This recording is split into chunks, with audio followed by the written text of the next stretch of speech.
So is Cam Akers showing up or not? What's going on here? Welcome to the Locked On Vikings podcast.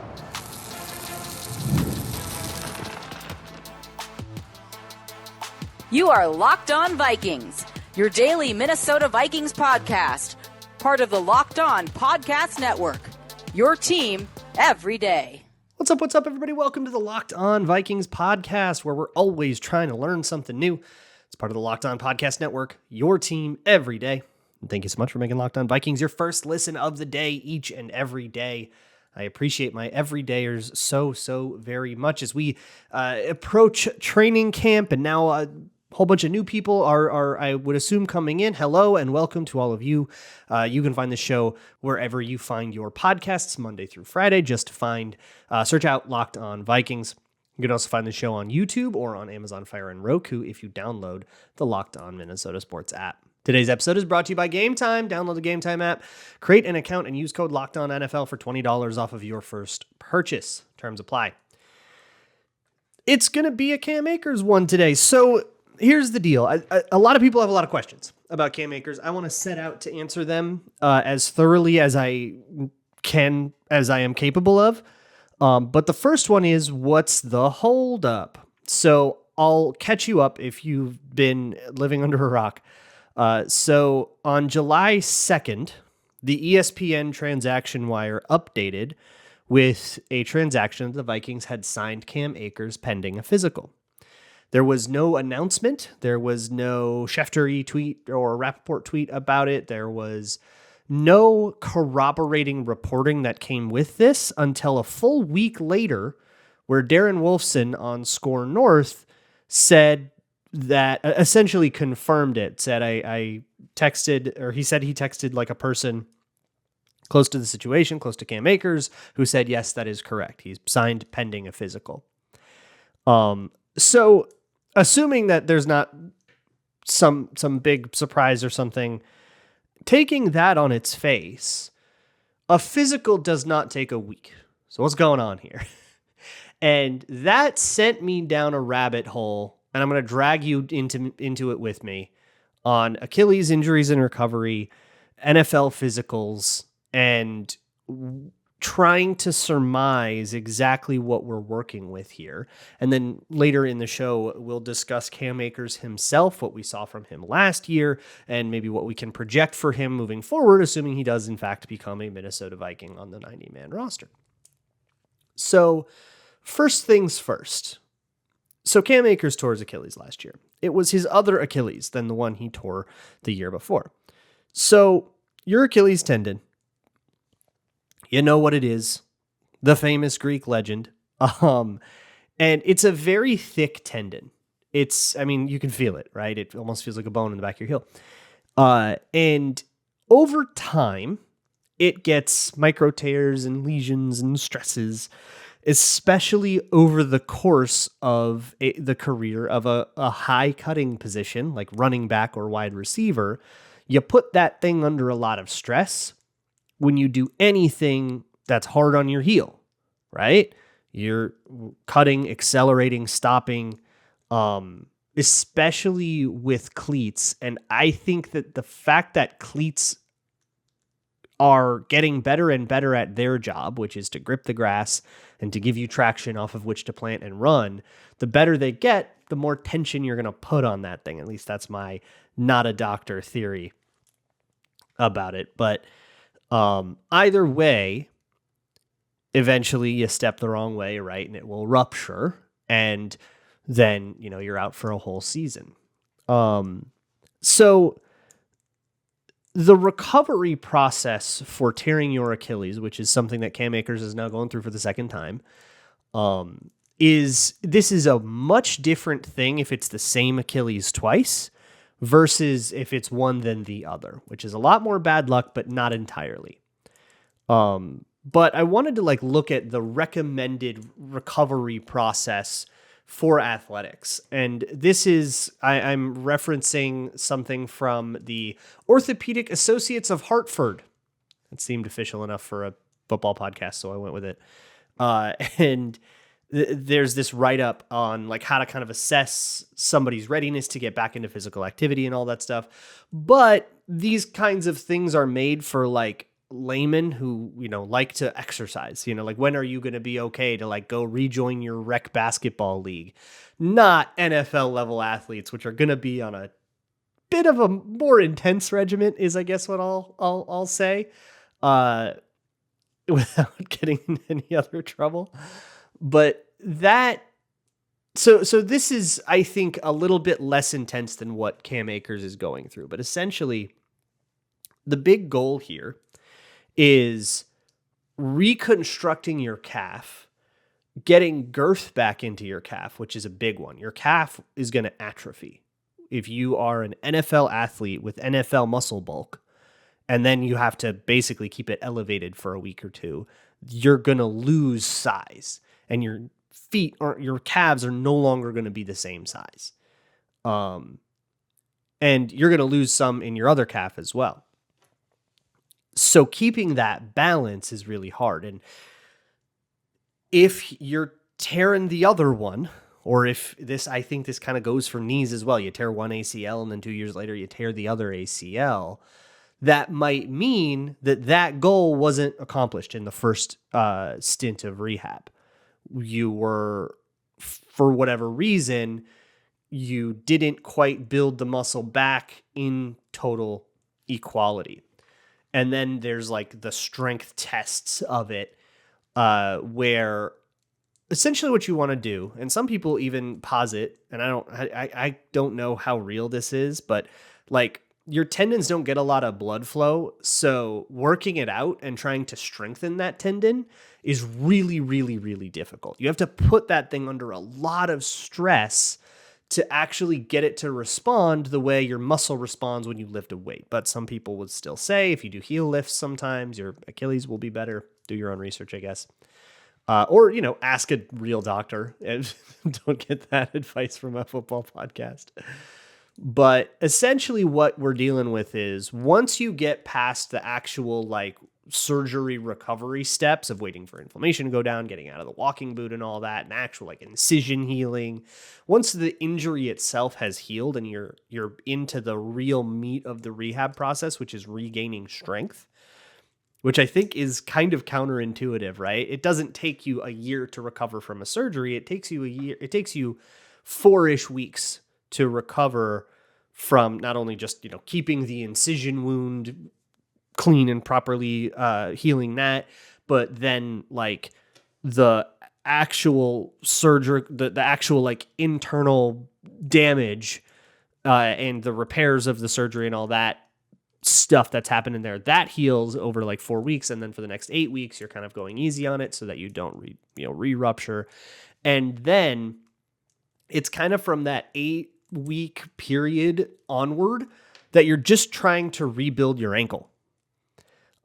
Heel lifts are a big part of this, and calf exercises and stuff, and trying to get that strength back to a certain point. So like it's this interesting rubric on this like PDF that I found, which I'll link in the show notes. Please yell at me if I forgot. But there's this interesting rubric on like if you can successfully raise your heel from your floor through an entire like range of motion, which you can stand on your tippy toes probably if you're a abled young person. You can probably stand on your tippy toes, but that's like a big test, is if you can do that equally on both feet. And if you're able to kind of flex and have full control over your foot and like the actual flexibility there and like ankle range of motion, all that stuff is all assessed. And then eventually you'll be kind of cleared for rigorous physical activity again. But approaching this is not only a really difficult thing with a lot of hard work in it, which for an NFL player, par for the course, right? But it also, you have to approach it correctly because there are ways to mess it up and then you don't get it back. So without the right stretching and without the right like flexibility exercises beyond just muscle exercises, you can develop some kinds of scar tissue or tendinitis, which tendinitis can happen as well it can happen in a bunch of tendons, but tendonitis can happen in your Achilles over time, even if you didn't get the surgery, if you just have a lot of micro tears, which can happen to, especially to NFL athletes who wear cleats and cut on grass. But you can develop these kind of like longer complications. So maybe I've like WebMD'd my brain here. It wouldn't be the first time, but like I'm getting a little bit worried about that physical. We'll continue this in a minute.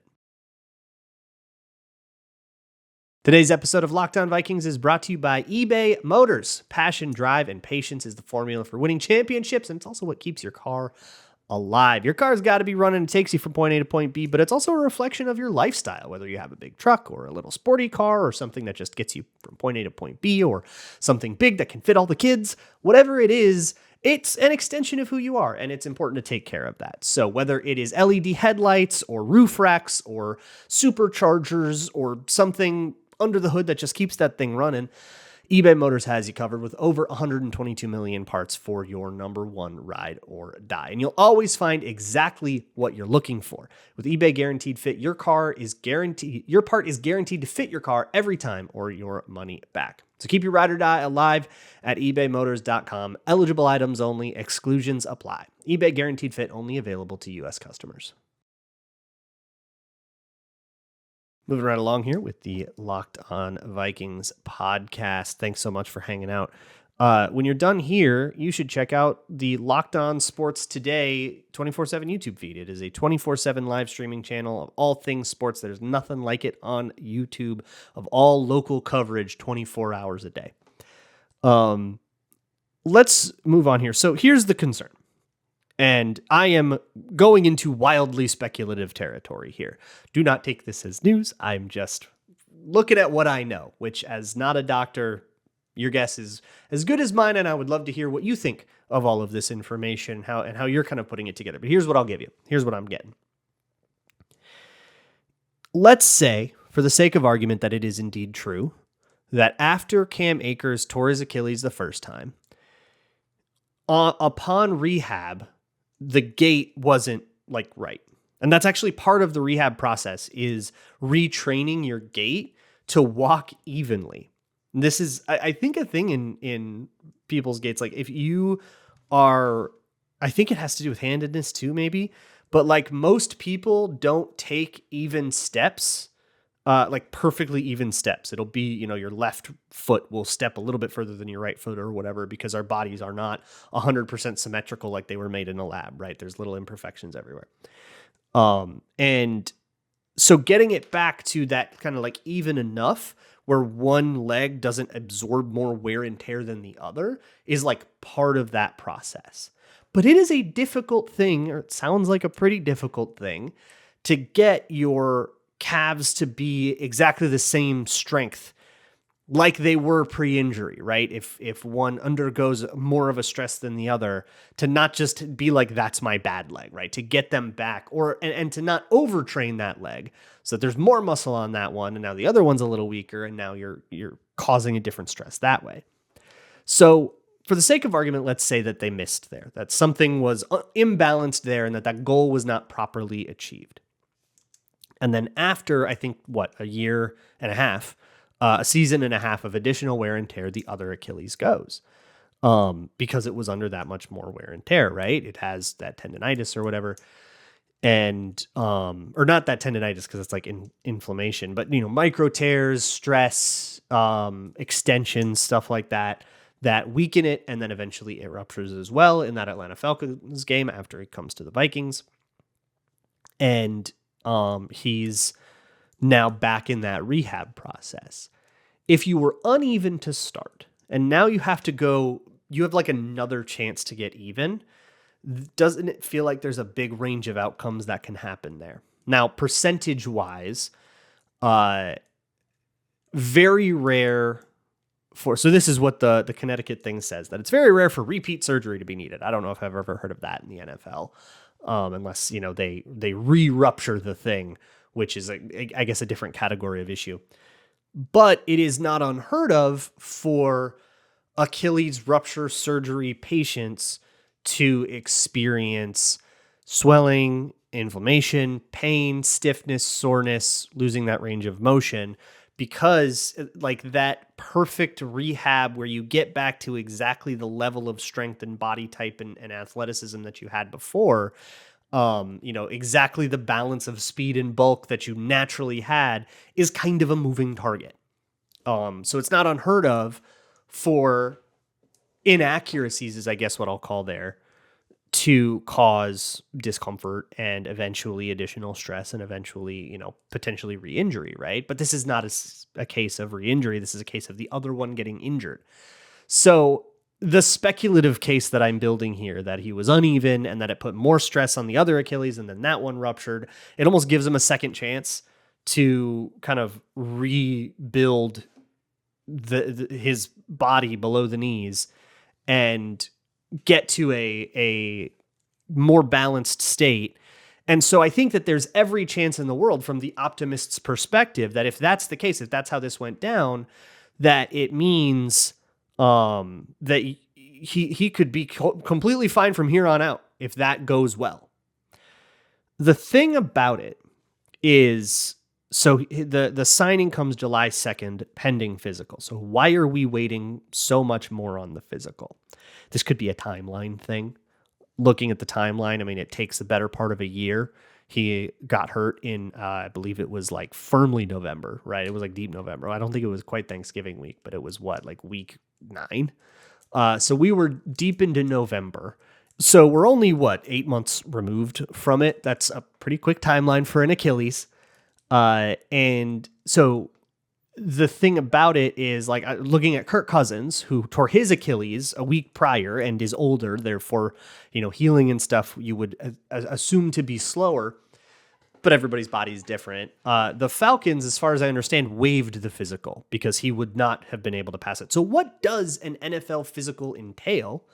That's the other question. And the answer to that is another kind of moving target.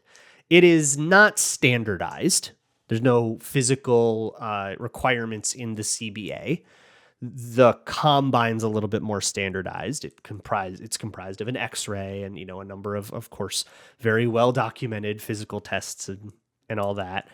But some of it's just a medical checkup, right? I remember the old Maurice Hurst story where they did the medical checkup and they found something, or there's that player on the Saints where his physical, they actually found something cancerous and he ended up getting treatment for that, but they found it so early because of this physical that he ended up getting into remission pretty fast, if I recall. It's a really cool story.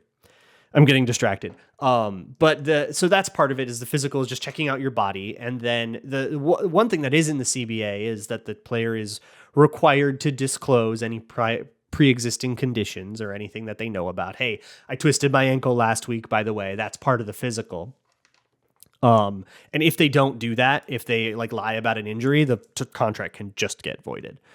And the team has every right, though, to waive that physical if they're signing a player that is injured and is recovering from that injury, but they still want to sign him a la Kirk Cousins.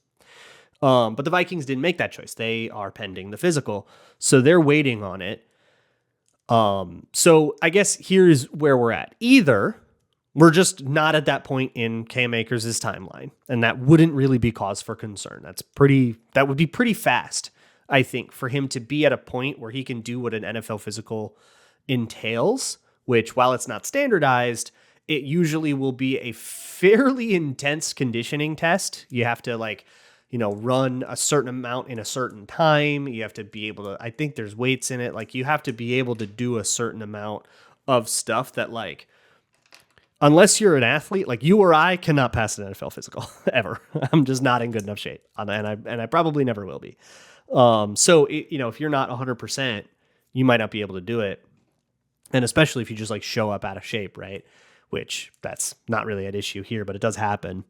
So what it would require, the level of health it would require to pass the physical, we might not be there yet. And that might be normal. And it also might not be normal, because then why did they give you the July 2nd date? There might be a CBA, a contract calendar reason. I vaguely remember something like that, but I'm not thinking of it, and I don't really know how to search that out. So if that turns out to be the case, don't worry, I'll let you know. But Like why July 2nd is an interesting one. It's a month after the June 2nd deadline where a lot of cap stuff changes. So he'll be signed when he is signed, I guess, or we get to a point where maybe and this is the concern, this is the negative outlook, is what if that physical isn't going to go well because his rehab isn't going well? What if there is tendinitis? What if there is more swelling and pain than there should be at this point? And we would never hear about that, you and I, right? It would just kind of fizzle into nowhere. And we go, remember that weird time that ESPN's transaction page said that they signed Cam Akers? They would be there, but that is also, I guess, among the possible outcomes. We'll have to wait and see. My guess is that when he's ready to take a physical, he'll take a physical. But importantly, between the transaction thing and then Darren Wilson confirming that part of it, we at least know that the teams have agreed to terms, that Cam Akers wants to be back with the Vikings and the Vikings want him back. And if it gets to a point where he just fails a physical, then the whole thing voids and he's not a Viking. And I don't think anybody wants that. So we're just waiting on the health to be good enough where you can actually finalize the transaction. I guess that's where we're at with Cam Akers. So what does that actually mean for the Vikings run game? That'll be next.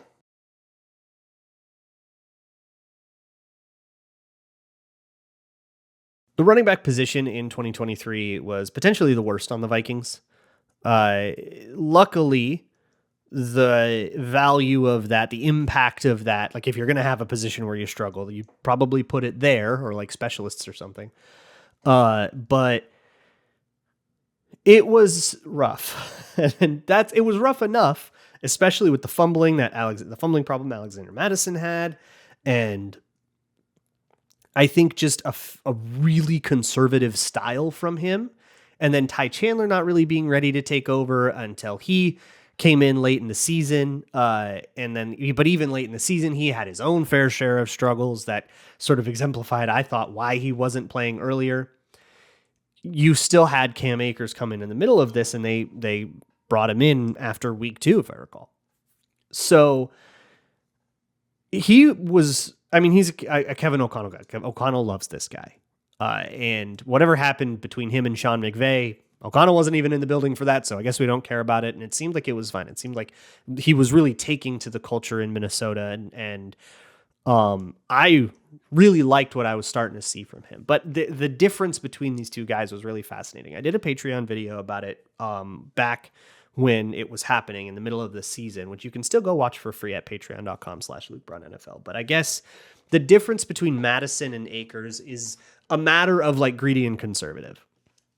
When you are reading out a run play, look, there's a lot of different ways you can do this. You think of it like rock climbing. I think of that a lot. That's a John Boyce thing. In his History of the Atlanta Falcons documentary, he described the way that Michael Vick ran as like watching a pro rock climber do it, where you don't see the vision and he does, and that's kind of what's special about it. But I think that's actually a really good metaphor for the idea of trying to find your path downfield, right? Which lanes you take and which lanes you don't take. And you're almost like kind of solving a maze in real time, right? And for Mattison, last year, he took a really conservative path. And I actually think that was great for him. Earlier in his career, he would try to greedily bounce things outside and then kind of wouldn't be fast enough to do that. He'd get chased down and it would turn into negative runs. But he started taking a really conservative path. And when we talked about Madison's vision, I got really annoyed because saying he had bad vision is a really bad way to describe something he was doing on purpose. And it was very rare to see him just straight up read the play wrong. He would always do it based on the way that those plays are supposed to be read out. The decision he made, maybe there was a little bit of more daylight somewhere if you hit that burst perfectly right, but then there was a chance it could close down on you. And like there was a riskier path with more gold at the end of the rainbow. And he would just kind of take his 3 yards in a cloud of dust. I think that makes him a brilliant RB2. And I think that's a job that you can have in the league for a long time. I think there is absolutely a dignified career you can make out of that. But as a starter, it leaves a little bit to be desired, right? So that was kind of my critique of Alexander Mattison, was he took the conservative path, got his, really consistently avoided negative runs. And you saw that statistically bear out. Very few negative runs. And found a way to kind of at least get something positive, but there was no explosiveness to it. You were never going to break that thing off. It would always be a solid 4 yards. And consistently a solid 4 yards, that can work in a run game. It's just not going to be exciting. Akers did it exciting. Akers would get negative runs, but it was because he would go for those riskier paths. He would take holes that would eventually close up on him and lead to him being tackled. But when you watched it, you could see, oh man, if that hole held open for just another step, just a beat longer, he was going to have, you saw this beautiful path he had to daylight where he was going to make it explosive. And he did go explosive a couple times. That is, I think, the difference in play style. And I think it is awesome to have one of each on your team. There's super a place for that. Explosive, you're in a 1st and 10 run. You want the first run play you call out of halftime. I want the explosive guy in, right? I want the guy that can maybe bust that thing off. Or if you just got a turnover and you don't quite want to pass the ball, I'm giving it to the explosive guy. Because it's 1st and 10. If he loses 2 yards and it's 2nd and 12, like you can still you still got 2 plays to make up the distance. But if that thing goes explosive and you got the momentum and all that, like you can go crazy. So like I'm giving it to the explosive guy. Icing the game away in the 4th quarter when you've got a 2 touchdown lead, I am giving it to the conservative guy a whole bunch, and just letting him cook 4 yards a pop, 4 yards a pop, 4 yards a pop. Akers is the greedy guy. Thing is, that's not really the dynamic that we have anymore because we have Aaron Jones, who is the best of both worlds. Those 2 styles of running back are 2 limited running backs, right? The best running backs can take the greedy path every time and make it happen and go explosive all the time and can hit the holes with enough burst and enough speed, which Alexander Mattison was just never, he was never bursting through those holes with a ton of acceleration. That's not his game. He's a thumper, right? He's a head down, shoulder, hit you kind of guy. So there would always be contact at the line of scrimmage. But with Aaron Jones, he's going to flick himself right through that hole and he's going to be gone. And even the conservative path can go explosive when you hit it with the authority that Aaron Jones has. And that's why he's had so much better of a career than either of these 2 guys have even dreamt of. So what Cam Akers provides isn't so much of like a beautiful compliment as it was to Alexander Mattison. Like I thought that as a Thunder Lightning combo worked really well. And they sort of covered each other's weaknesses in a way. And so as Cam Akers was going, like that last couple games of Cam Akers, I was starting to warm up to what the Vikings had going on at running back. And then he got hurt, and then it was back to Madison and Chandler, and I was like, this is not a professional running back. These aren't starters. This isn't good enough, right? Ty Chandler, by the way, the news of Cam Akers coming in, not great for him. I mean, it could be a Blake Brandel, Dalton Reisner situation where, maybe now the guy is, they're going with the guy, and the late addition is going to be further down the depth chart than he was last year. We'll see. I mean, assuming Cam Akers passes the physical in the first place, but if like with Chandler, that don't put him on your dynasty teams. I guess what I'm saying. Especially then you've got the late flyers like Dwayne McBride and stuff that are gonna be sort of just pushed out of the equation that much more. But all 3 of those running backs in Chandler, Aaron Jones, and then Cam Akers, all of them play the greedy game. Aaron Jones is phenomenal at the greedy game. He bursts it enough where he can find those paths to daylight. But they all play the greedy game. Whoever wants a nice solid spot, if they can become that conservative guy and be really, really consistent about it, that was what Madison was good at, is that he would never just take the wrong hole. He would just take the safe hole. Whoever can become that guy, I think there's a place on this roster for that. I don't know who that is. I don't think that's McBride. I don't think that's really anybody on this roster right now. Maybe CJ Ham, but like, I don't know if you're giving him carries. Your group went poorly, which did happen last year. So yike. So what he actually offers, there's a bit of redundancy there, and additional competition for Ty Chandler is what I'm guessing what I think this comes down to. I don't think that Aaron Jones's workload gets eaten into at all. I still think that we are approaching a season where he plays all but 2 drives every game. health permitting. And you're going to have your 2 kind of rotational spell him for a drives. And then that'll be it. And whether that's Cam Akers or Ty Chandler, I do think that that's genuinely a competition now. So good luck to the both of them. Camp's right around the corner. We will talk next week, start previewing things, wrap out the Everyman series. We're getting to the end of it. I will see you all for that. And as always, Skol.